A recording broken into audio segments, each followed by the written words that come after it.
তো তো বন্ধুরা আজকের হচ্ছে চিলড্রেন্স ডে। তো এমন কিছু স্পেশাল ছিল না, অ্যাকচুয়ালি আমি এত কাজের মধ্যে না সব ভুলেই যাই চিলড্রেন্স ডে আছে বলে। তো এমনি জাস্ট রুকুকে নিয়ে আজকে ওকে স্নান ফান করিয়ে এমনি ঘুম পাচ্ছিল, ওর মানে ঘুমে ঘুমে পুরোপুরি চোখটা মানে শুধু জুড়িয়ে যাচ্ছে, মাঝে মধ্যেই ও শুধু মাথা রেখে দিচ্ছে। যাই হোক, তারপরে ওকে খাওয়ানোর জন্য আমি রেডি করে নিয়েছিলাম।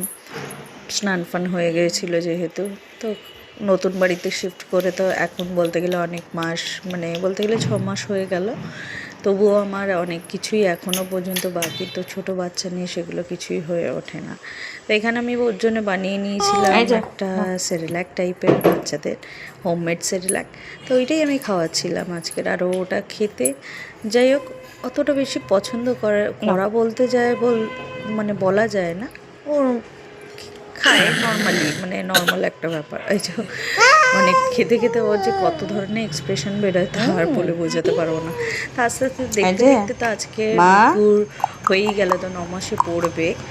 ব্যাস আর কয়েকটা মাস, তারপর হচ্ছে 1 বছর হয়ে যাবে। তাই না বন্ধুরা, কীরকমভাবে যে দিনগুলো কেটে যায়, সব পেরিয়ে যায়, পুরোনো দিন ফিরত আসে না কখনো।